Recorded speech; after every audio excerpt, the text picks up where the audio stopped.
கொடுப்பார். அல்லேலூயா. ஆண்டவர் நம்முடைய மன விருப்பத்தை நிறைவேற்றி கொடுக்கிறவர். அவர் உன் மன விருப்பத்தின்படி தந்தருளி அப்படின்னு இருக்கு, தந்தருளுகிற தேவன். இந்த மாலை ஆராதனைக்கு வந்திருக்கிற உங்கள் ஒவ்வொருவரையும், ரெண்டாவது ஆராதனைக்கு வந்திருக்க ஒவ்வொருவரையும் ஆசீர்வதிப்பாராக. தேவனுடைய நாமம் மகிமைப்படுவதாக. அல்லேலூயா. நம்மை கடந்த 9 மாதம் நடத்தி இந்த 10வது மாதத்திலே கொண்டு வந்திருக்கிறார். இந்த மாதம் நல்ல ஒரு ரிசல்ட், ஆசீர்வாதத்தின் மாதமாக இருக்கும். ஆமென். இயற்கையாகவே மழை பெய்கிற மாதம், அப்படி தானே? இயற்கையாகவே இந்த மாதம் அக்டோபர் நவம்பர் மழை பெய்கிற மாதம். ஸோ அதனால் நமக்கும் ஒரு மழை பெய்யும், ஆசீர்வாத மழையை பெய்ய பண்ணுவார். அதுக்கு தான் ஒரு வாக்குத்தத்தம் தந்திருக்கிறார். அதைத்தான் தியானிக்க போகிறோம். எடுத்துக்கொள்ளுங்கள். எரேமியா தீர்க்கதரிசன புஸ்தகம் 31வது அதிகாரம். எரேமியா தீர்க்கதரிசன புஸ்தகம் 31வது அதிகாரம் 14வது வசனம்.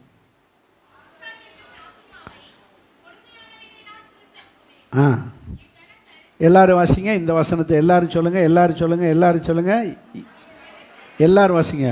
என் ஜனங்கள் நான் அளிக்கும் நன்மையினால் திருப்தி ஆவார்கள். நல்ல பிதாவே, இந்த வசனத்தை தியானிக்க போகிறோம். உம்முடைய பிரசன்னம், உம்முடைய வார்த்தை எங்களுக்கு வெளிப்படுவதாக. நீங்கள் எங்களுக்கு சத்தியத்தை தந்து போதித்து எங்கள் விசுவாசத்தை, எங்கள் பரிசுத்தத்தை, எங்கள் பக்தியை ஆண்டவரே வளரச் செய்யும்படியாய் நாங்கள் ஜெபிக்கிறோம். இந்த வார்த்தை எங்களுக்கு பிரயோஜனமாக இருப்பதாக, எங்கள் ஆத்துமாவை செழிக்க பண்ணுகிற வார்த்தையாக இருப்பதாக. ஒவ்வொருவரையும் ஆசீர்வதி. இயேசுவின் நாமத்தில் பிதாவே, ஆமென். அல்லேலூயா.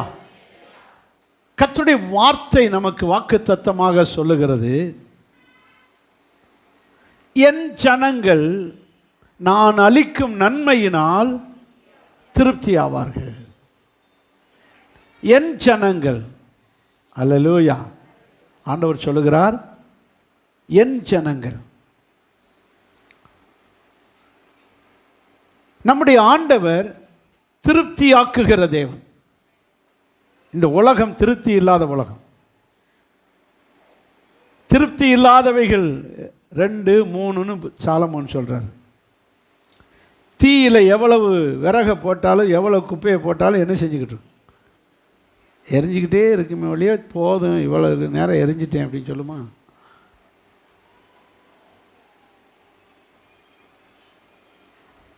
திருப்தி இல்லாதவைகள் கற்பம், மலட்டு கற்பம், திருப்தி இல்லாத தீ. இப்படி திருப்தி இல்லாதவைகள் இருக்கிறார்கள்.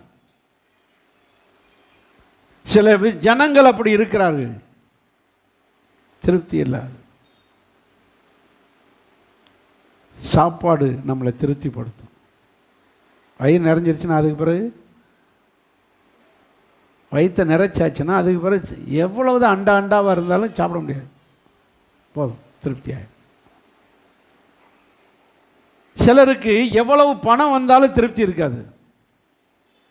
எவ்வளவு வருமானம் வரட்டும், எவ்வளவு சொத்து சம்பாதிச்சாலும் திருப்தி இருக்காது. நாம் அந்த மாதிரி இருக்கக்கூடாது. கர்த்தர் சொல்லுகிறார், நான் உங்களை திருப்தியாக்குவேன். அல்லேலூயா. அந்த வசனத்தை பாருங்கள். என்னுடைய நன்மையினால் உங்களை என்ன செய்வேன்? பல நன்மைகளை தந்து நன்மையினால் திருப்தியாக்க போகிறார். யாரை? யாரை? என் ஜனங்கள். அவர் ஜனமாக இருக்க வேண்டும். யார் அவருடைய ஜனம்? அவருடைய ஜனம் யார்? அவருடைய ஜனம்னா என்ன? பூமியில் இருக்கிற எல்லாருமே அவருடைய ஜனம்தான். இந்துவோ, கிறிஸ்டினோ, முஸ்லீமோ, புத்தரோ, புத்த மதமோ, சீக்கியர்களோ, வேறு யார் இருக்கா? கடவுளே இல்லைன்னு சொன்னாலும் சரி, கடவுள் உண்டுன்னு சொன்னாலும் சரி, அத்தனை பேருமே யார் தான்? அவருடைய ஜனந்தான். ஏன்னா எல்லாமே அவர் படைத்த படைப்பு. மிருகங்களானாலும், பறவைகளானாலும், மனிதர்களானாலும் எல்லாமே அவருடைய படைப்பு. அவ்வளவு ஜனங்களும் அவருடைய ஜனந்தான். அவர் சொல்றாரு, என் ஜனங்கள் என்றது அப்ப யாரு? அல்லேலூயா. என் ஜனம் என்பது யாரு? வாசிங்க 2 நாளாகமும் 7வது அதிகாரம் 14 வசனம். 2 Chronicles 7:14. என் நாமம் தரிக்கப்பட்ட, அப்ப என் ஜனங்கள்லே ஒரு கூட்டம் இருக்கு. முழு உலகமும் அவர் ஜனங்கள் தான். ஆனால் அதில் ஒரு கூட்டம் இருக்கு, அவருடைய நாமம் தரிக்கப்பட்ட ஜனங்கள். அவருடைய நாமத்தை தரித்தவர்கள் தான் அவருடைய ஜனங்கள். அல்லேலூயா. எல்லாருமே அப்பான்னு கூப்பிடுறாங்க, அம்மான்னு கூப்பிடுறாங்க. எல்லாருக்கும் அப்பா அம்மா ஆக முடியுமா?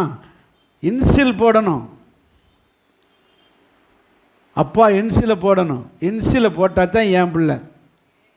அப்படி தானே? அப்படி தானே? அவருடைய நாமம் தரிக்கப்பட வேண்டும். கிறிஸ்தவன், இயேசு கிறிஸ்து. அந்த கிறிஸ்து என்கிற நாமத்தை தரிக்க வேண்டும்.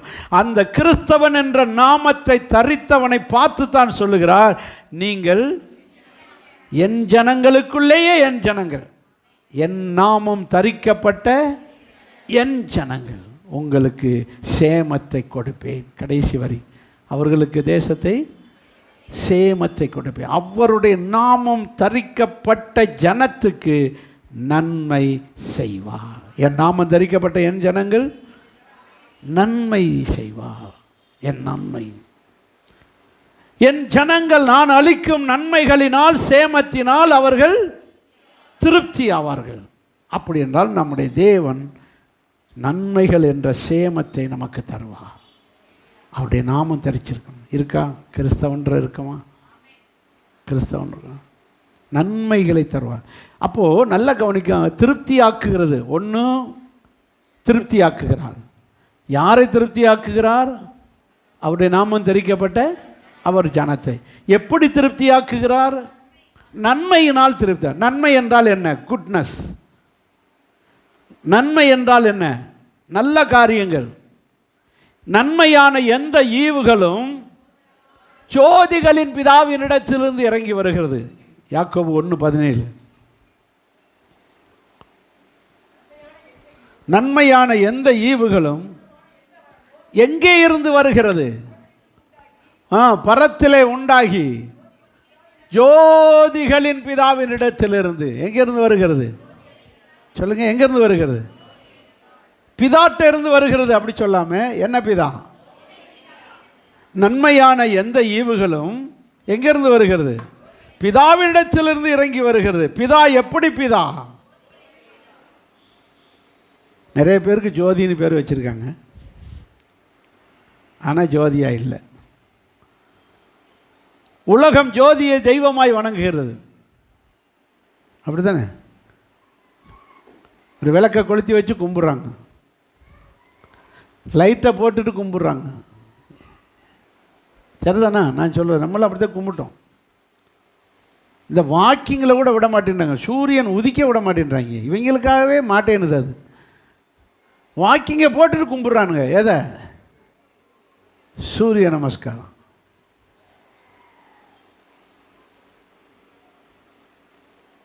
அது அங்கேருந்து சொல்லுது, கும்பிடுறி மத்தியானம் வரட்டும் வச்சுக்கிறேன்.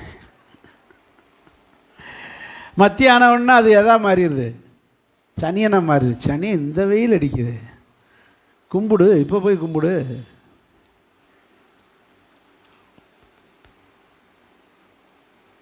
இதை விட்டுட்டு இங்கிட்ட ஐயப்பன் கோயிலுக்கு போகிற மகர ஜோதி பார்க்க போகிறாங்களாம். என்ன ஜோதி சொல்லுங்க?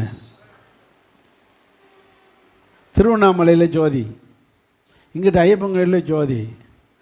கார்த்திகை வரட்டும், கார்த்திகை ஜோதி, அங்கங்கே விளக்க கொளுத்திக்கிட்டு எல்லாம் ஜோதியை தான் கும்பிட்றாங்க. அருட்பெருஞ்சோதி வள்ளலார், அவர் வேறு ஒரு விளக்க கொளுத்தி வச்சுக்கிட்டு என்ன செய்கிறாரு? அருட்பெருஞ்சோதின்னு பேர் வைக்கிறார். எல்லாம் இந்த விளக்குகளுக்கு, இந்த வெளிச்சத்துக்கு என்ன பேர் வச்சிட்டாங்க? ஜோதி ஜோதி ஜோதின்னு அம்புடு ஜோதியும் கும்பிட்றானுங்க. என் பிதா இந்த ஜோதிகளுக்கெல்லாம் பிதா. அல்ல இல்லையா? சொல்லுங்க பார்க்கலாம். நம்ம தெய்வம் யாரு? ஜெகஜோதி, மகர ஜோதி, அருட்பெருஞ்சோதி, அத்தனை ஜோதிகளுக்கும் அப்படிதான் வசனம் சொல்லுது. ஜோதிகளின் பிதா. இந்த ஜோதியெல்லாம் அணைஞ்சு போயிடும். அந்த ஜோதி அணையாத ஜோதி. அந்த ஜோதிகளின் பிதாவினிடத்திலிருந்து நன்மையான ஈவுகள் நமக்கு வருகிறது. அந்த நன்மைகள் நம்ம என்ன செய்யும்? போச்சு, தூங்கிட்டிய வசனத்தை கவனி. அந்த நன்மைகள் நம்மளை திருப்தியாக்கும். என் ஜனங்கள், என் நாமம் தரிக்கப்பட்ட என் ஜனங்கள் நன்மையினால், ஜோதிகளின் பிதாவினிடத்திலிருந்து வருகிற நன்மைகளால் திருப்தி ஆவார்கள். இந்த மாதம் நம்முடைய பிதாவிடத்திலிருந்து அநேக நன்மைகள் வந்து நம்மளை திருப்தியாக்க போகிறது. எத்தனை பேர் விசுவாசிக்கிறீங்க? அல்லேலூயா. சரி, அவருடையதான ஜனம், அவருடைய நாமம் தரிக்கப்பட்ட அவருடைய ஜனம். அவருடைய நாமம் தரிக்கப்பட்டவங்கள தான் இங்கே கூடி வந்திருக்கோம், அப்படி தானே? அவருடைய நாமம் தரிக்கப்பட்ட எல்லாருமே அவருடைய ஜனமா? ஆமாம். ஆனால் அவ்வளவும் நன்மையை பெறுகிற ஜனம் அல்ல. இப்போ கத்தோலிக்க கிறிஸ்தவங்க இருக்காங்க, அவங்களும் யார்? கிறிஸ்தவங்க தான். அவங்க அந்தோனியார் வெறியராக இருக்காங்க, அந்தோனி தாசனாக இருக்காங்க, அந்தோனியார் பைத்தியமாக இருக்காங்க. ஆக மொத்தம் யாரை மறந்துட்டாங்க? ஏசுனார். இங்கிட்டு மரியாதை நினைக்கிறாங்க, அருள் நிறைந்த மரியை வாழ்க, அந்த மரியை வாழ்க, இந்த மரியை வாழ்க, ஆரோக்கிய மரியை வருங்க. இவங்க நோயோடு உட்காந்துக்கிட்டு ஆரோக்கிய மாதாவே, ஆரோக்கிய மாதாவேன்னு உட்காந்துக்கிட்டு யாரை மறந்துட்டாங்க?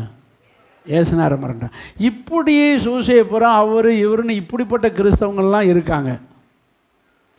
அப்புறம் அக்கிரமம் அநியாயம் பண்ணுகிற கிறிஸ்தவங்களாக இருக்காங்க. ரவுடித்தனம், முள்ளமாரித்தனம், கொலை செய்கிறவங்க, திருட்டுத்தனம் பண்ணுறவங்க எல்லாம் யார் தான்? கிறிஸ்தவங்க செய்கிறாங்க. அப்போது அவங்களெலாம் என் நாமம் தரிக்கப்பட்ட என் ஜனங்கள் தான் சொல்லுவாங்க. நாங்களும் ஆண்டவருடைய நாமத்தை கழுத்தில் சிலுவை போட்டிருக்கேன், பேர் ஜோசப்னு வச்சுருக்கேன், டேவிட்னு வச்சுருக்கேன், எஸ்தர்னு பேரை வச்சுருக்கேன், மேரின்னு பேர் வச்சுருக்கேன், மெர்சின்னு பேரை வச்சுக்கிட்டு எல்லாம் திருட்டுத்தனம் பண்ணுறாங்க, எல்லாம் அயோக்கியத்தனம் பண்ணுறாங்க. ஆனால் யார்? என் நாமம் தரிக்கப்பட்ட கிறிஸ்தவ ஜனங்கள். அப்படின்னா நன்மையான ஈவுகளால் திருப்தி ஆக்குவாரா? இப்படிப்பட்ட கிறிஸ்தவர்களுக்கு நன்மையான ஈவுகளை தந்து அவர்களை திருப்தி ஆக்குவாரா? கொஞ்சம் யோசிக்கணும்.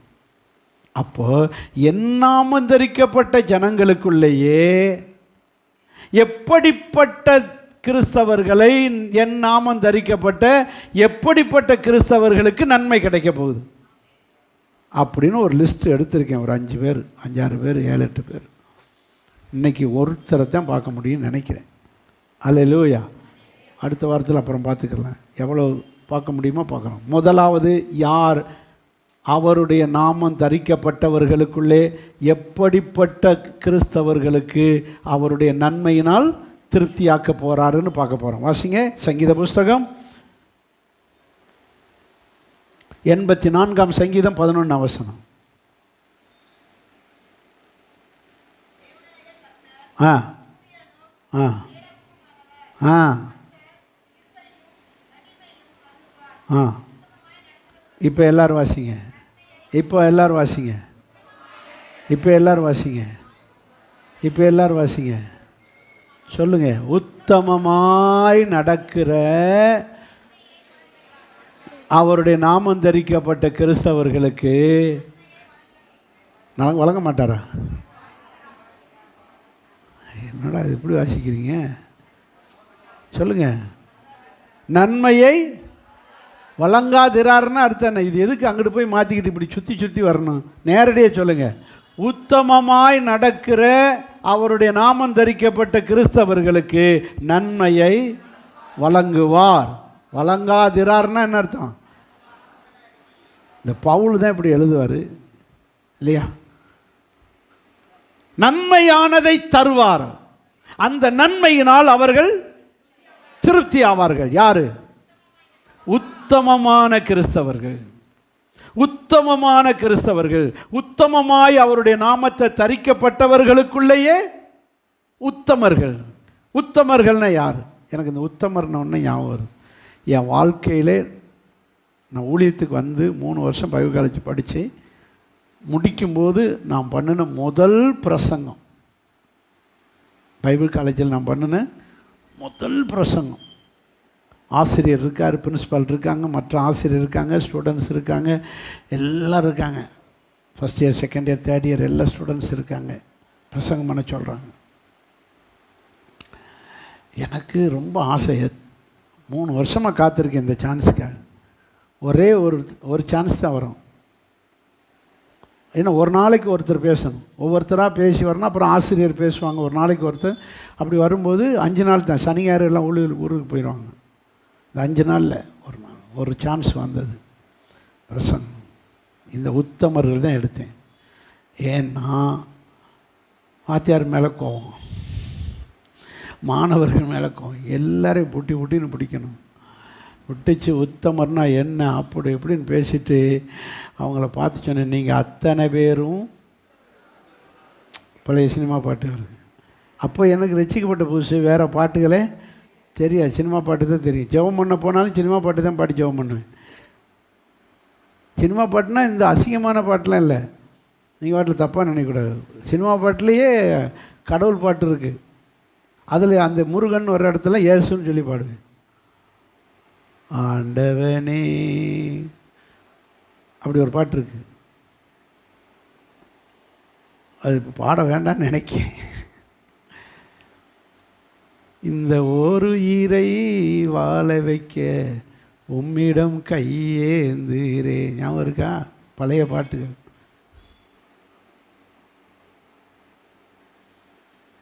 அப்படியெல்லாம். ஏன்னா அப்போ எனக்கு ஏசப்பா பாட்டு தெரியாது, ரட்சிக்கப்பட்ட புதுசு. ஆண்டவரே நீ தான் என்ன செய்யணும், காப்பாற்றணும். ஊழியத்துக்கு வந்தாச்சு பைபிள் காலேஜில் வந்து உட்காந்துக்கிட்டு, ஆண்டவன் உலகத்தின் முதலாளி அவனுக்கு. நான் ஒரு ஊழியக்காரன் சொல்கிற போல் என்னது தொழிலாளி, இப்படி பாட்டு பாடிக்கிட்டு இருக்கேன். வேறு பாட்டு தெரியாது. அப்புறம் கொஞ்சம் கொஞ்சமாக கிறிஸ்தவ பாட்டுகளை படித்து, ஏன்னா ரட்சிக்கப்பட்ட 3ஆம் மாதம் பைபிள் காலேஜில் இருக்கேன். அப்புறம் தான் கிறிஸ்தவ பாட்டாக பாடி, அப்புறம் தான் இந்த சினிமா பாட்டெலாம் பாடுறதை விட்டுட்டு ஆண்டவர் பாட்டாக பாடி ஆண்டவருக்குள்ளே இருந்தேன். அப்போ தான் பிரசங்கம் பண்ணுறேன், நீங்கள் அத்தனை பேரும் உத்தமர் தானா சொல்லுங்கள், உங்கள் ஆசை நெஞ்சை தொட்டு பார்த்து சொல்லுங்கள் அப்படின்னு பாட்டிருக்கு. அப்படி வாத்தியாரை பார்த்து பிரின்சிபாலுக்கு கோபம் வருது. அவங்களே லேட்டாக வந்துக்கிட்டு நாங்கள் லேட் வந்தால் ஃபைன் போடுறது. கிளாஸுக்குள்ள அந்த ஃபஸ்ட்டு பெல் அடிக்கும்போது உள்ளே இருக்கணும், செகண்ட் பெல் அடிக்கும்போது உள்ளே போயிடும். அந்த நேரம் அந்த வாசலில் போய் ஒரு கால் வந்தால் அப்படியே நில்லுன்னு வாத்தியார், ஃபைன் போட்டுருவாங்க. லேட்டாக போனால் வைவாங்க, அவ்வளோ ஸ்ட்ரிக்டாக இருப்பாங்க. ஆனால் அவங்க லேட்டாக வருவாங்க. அதான் கேட்டேன், நீங்கள் அத்தனை பேரும் நீங்கள் உத்தமர் தானே சொல்லுங்கள். முடிச்சு பிரசங்கம் முடித்து வந்த உடனே தூக்கிட்டாங்கிட்டே தைரியமாக பேசிட்டேன். பிரின்சிபால் வாத்தியாரை பார்த்து பேசிட்டேன். இன்னைக்கு கேட்க போகிறேன், உத்தமமான கிறிஸ்தவர்களைத்தான் நன்மையை தந்து திருப்தியாக்குவான். உத்தமர்னா என்ன? உத்தமர் என்னது? உத்தமர்னா என்ன அர்த்தம்? வாசிங்க 2 சாமுவேல் 22ஆம் அதிகாரம் 31ஆம் வசனம். உத்தமர்னா என்ன அர்த்தம்? தேவனுடைய வழி உத்தமமானது, பர்ஃபெக்டானது. தேவனுடைய வழிகள் உத்தமமானது. தேவனுடைய பாதை உத்தமமானது. தேவனை பின்பற்றுகிற காரியங்கள், புரியுதா? நான் சொல்ல கவனிச்சுட்டே வாங்க. தேவனை பின்பற்றுகிற காரியங்கள் உத்தமமானது. அப்போ தேவனை பின்பற்றுகிற காரியங்கள் எல்லாம் பெர்ஃபெக்டானது, உத்தமமானது. இந்த உத்தமமானதுக்கு இன்னொரு வசனம் சொல்கிறேன், வாசிங்க. சங்கீத புஸ்தகம் டக்குன்னு எடுத்துக்கிட்டு வாங்க. 19ஆம் சங்கீதம் 13ஆம் வசனம். 19:13. துணிகரமான பாவங்களுக்கு உமது அடியேனை விலக்கி காத்தருளும், துணிகரமான பாவங்களுக்கு விலக்கி காத்தருளும், அவைகள் என்னை ஆண்டு கொள்ள ஒட்டாதிரும், அப்பொழுது நான் உத்தமனாகி. உத்தமன்னா யாரு? போச்சு. உத்தமர்னா என்ன? துணிகரமான பாவங்களுக்கு விலகி வாழுகிறவர்கள் தான். சொல்லுங்க, உத்தமர்கள் துணிகரமான பாவங்களுக்கு விலகி அண்ட விடாமல் அதுக்கு விலகி வாழுகிறவர்கள் உத்தமர்கள். அதனால தான் தேவனுடைய வழி உத்தமமானது. புரிஞ்சவங்க அல்லேலூயா சொல்லுங்க. தேவனுடைய காரியங்கள் எல்லாம் உத்தமமானது. காரணம், தேவனுடைய வழியிலே ஒரு மனுஷன் நடக்கிறான் என்றால் அவன் துணிகரமான பாவத்தை செய்ய மாட்டான், துணிகரமான கொலை செய்ய மாட்டான், துணிகரமான அக்கிரமத்தை செய்ய மாட்டான், துணிகரமான காரியத்தை செய்ய மாட்டான். அவன் தேவனுக்கு அஞ்சி தேவன் நம்மளை அடிப்பார், தேவன் நம்மை தண்டிப்பார் என்று சொல்லி அவன் உத்தமனாய் வாழுவான். புரிஞ்சவங்க அல்லேலூயா சொல்லுங்க.